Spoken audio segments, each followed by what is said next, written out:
Good day, my name is Nicola, and in this video I will be explaining how to rationalize the denominators. Okay, so the process of rationalizing the denominator is to make sure that there are no radicals in the denominator. This rationalization process is done by multiplying the fraction by an expression to eliminate the radical in the denominator. You may be wondering, why do we need to eliminate the radical in the denominator, such as in this fraction here, for example, or in this one? And the reason why we do this is to make these fractions easier for us to work with, because radicals are quite hard to work with when they're in the denominator. So we rationalize the denominator to resolve this. So here's an example of the form that a fraction would take with a radical in the denominator. So it's just one radical in the denominator. So what we do to rationalize this fraction is multiply both the numerator, the number on top of the fraction, and the denominator, the number at the bottom of the fraction, in this case the radical, by the radical. Okay? So x over the square root of n is multiplied by the square root of n over square root of n. In some cases, we will have two terms in the denominator, and one of those terms, or both of those terms, may be a radical. In this case, this fraction is x over a plus square root of b. In order to rationalize this denominator with the square root of b, we multiply both the numerator and the denominator by the conjugate of the denominator. So first of all, how do we get the conjugate of a plus square root b? Well, to do this, we change the sign between the two terms in this binomial. So a plus root b, that's two numbers, so that's a binomial. To get the conjugate, we change the sign between them. So this right here, a minus root b, is the conjugate of a plus root b. So we multiply both the numerator and the denominator by this conjugate. So see, we multiply the numerator x by x minus root b, and we multiply a plus root b by x minus root b. And we'll look into this in more detail in an example. First, let's look into an example of rationalizing the denominator where there's only one term, which is a radical. So in this example, we have 5 over 7 root 14. So based on the rules of rationalizing the denominator, we multiply both the top and the bottom by root 14, as seen here. 5 over 7 root 14 multiplied by root 14 over root 14.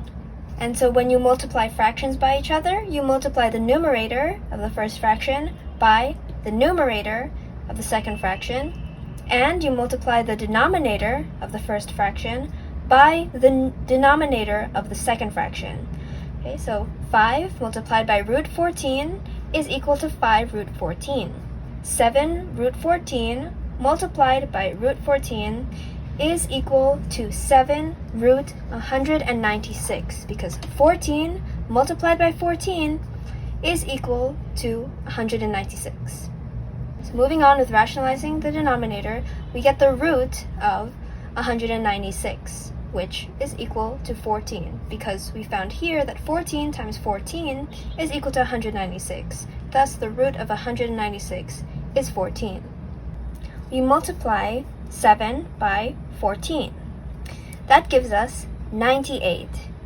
So this is the fraction with the denominator rationalized. We no longer have any radical in the fraction like we did in the beginning. We multiplied the numerator and denominator by the radical in order to rationalize its denominator and get this answer. Let's look at an example where the denominator is a binomial. So there's two terms and the denominator, and both of these terms are roots. So like we saw in the method earlier, we would multiply the denominator by its conjugate. Its conjugate is the same terms, but with the sign between the two terms changed from negative to positive, or in this case, positive to negative. So here in our example, 6 over root 3 minus root 2, its conjugate would be equal to root 3 plus root 2, as seen here. Rationalizing a binomial denominator, so a denominator with two terms, multiplies the denominator by its conjugate because we make use of the special product rule, where x plus y times x minus y is equal to x squared minus y squared. Now when we apply this to radicals, the x squared and the y squared will be equal to whole numbers, because when you square a radical, you multiply it by itself, resulting in a whole number. So let's see this in practice. We've established that the conjugate of root 3 minus root 2 is root 3 plus root 2. Now we're going to multiply this conjugate by both the numerator and the denominator. To show the special product, I worked with the denominator first. So root 3 minus root 2 times root 3 plus root 2. Following the special product rule, because this is in the same form, the special product rule, we get the square root of 3 squared minus the square root of 2 squared. The square root of 3 squared is equal to 3. The square root of 2 squared is equal to 2. And following the sign here, 3 minus 2 is equal to 1. So that's what we have in our denominator once we rationalized it. And we still need to multiply the numerator by the conjugate, this conjugate. So when we multiply 6 by this bracket of root 3 plus root 2, we get 6 root 3 plus 6 root 2. And that is our final answer for the numerator. So the denominator is equal to 1 because we multiplied this radical binomial denominator by its conjugate. This resulted in these numbers 3 minus 2, that's equal to 1, and we put 1 here as our denominator.